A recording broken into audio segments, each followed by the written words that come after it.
What's up, guys? Andy here, and I know we're really late, but Shield Hero episode 17, A Promise Made. Now, I just want to go ahead and say, guys, I had to work today. I actually did watch the episode before I went to work, but I fell asleep as I was getting the stuff loaded into my video editor, and I fell asleep, so I never got to record it. When I woke back up, I'm like, oh shit, I'm 5 minutes late to, before I was supposed to leave. So I had to get up, get ready, go, and I never got to record. So that's why it's late today. But this episode didn't have a lot of substance, but it had a lot of good stuff in it. So we're going to talk about all of that, and I think we found something out this episode that is going to play a huge part later on down the road. But for now, let's go ahead and talk about this episode in its entirety. Don't forget to like, comment, and subscribe to the channel if y'all do end up enjoying the video, and let's jump right on into it. They say you don't go home, but you can't stay here. And no, I don't wanna be alone in the world out there.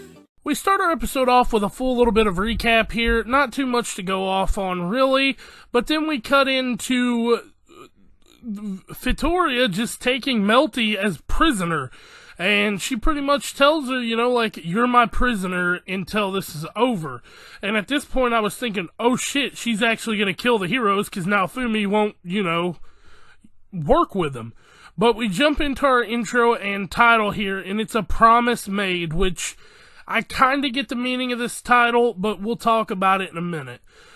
We go into this right here, and it's, don't take, Melty hostage, pretty much. He says, just know that I'm not going down without a fight. You can have me, just don't take her. But, it was one of those things where it was a really cool scene with Naofumi, and then we cut into this, she tells Filo, you expect to be useful to the shield hero, so they're gonna 1v1 here. And only in human form, because if they went into the Filo form, it would be a no contest regardless. And at this, point, it was just bully ball, and then Filo finally, after a few quick jabs, got one hit on her, and you can see in the thumbnail, there's a scratch on her face where I enhanced it a little bit, but overall, I loved the fight. It kind of was a little short, in my opinion, but I was okay with that. And we come to find out that it was all just a test, and if Filo hadn't passed the test, then she would have been killed, and so would Naofumi. But she gets a crown, and that crown grants her a calic, which, if you don't know what that was, I've had one since I was little. It's like hair that folds up on your head, and you can put it down 100 times, and it'll just keep popping right back up. So, she appoints Filo her successor, so Filo is gonna be the next queen of the Filonas. So, yeah, I'm really okay with that. That part was good, but the bitter part of this episode comes in the end. But, she says, I still have something I wish to discuss with you in private about later on, so they host them to a huge feast, and it's a nice little party scene. There's nothing to talk about there, so I'm gonna cut straight into the whole, talk.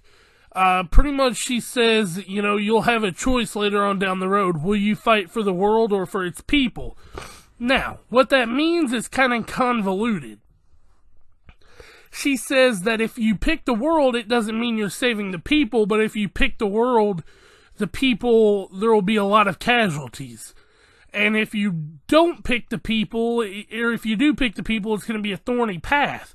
So it's like kind of weird, because I'm not actually sure what they're going to do with it, but it should be good. But she tells them, I rate you higher than the other heroes, and we kind of find out why in a minute, but, she doesn't straight out confirm it. But, she goes ahead and she says, if you insist on using the rage shield so much, I'll do this. So she gives him this thing to where it lowers his, corrosion chance for it to, I guess, take him over. I'm not sure. It kind of like enhanced his armor or shield. I wasn't positive on that one. Then when Naofumi says her name, she has a flashback of her old hero who took care of her. And this guy, we've seen him twice on the episode. The first time really wasn't much, but I think he was the shield hero of her generation. And she tells us that Philoles don't have very good memory, but she remembers the gentle touch because Naofumi's kind of rubbing her hair.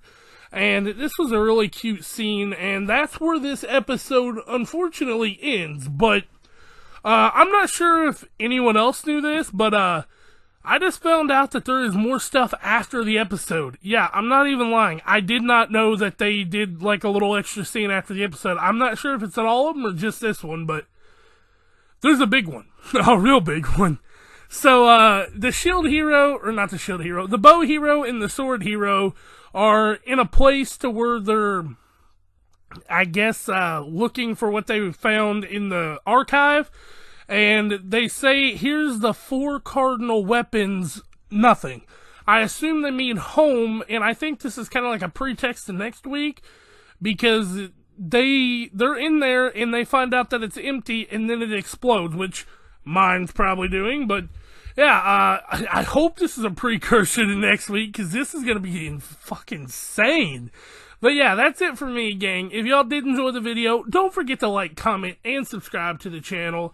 And I'll catch y'all next time. Peace out.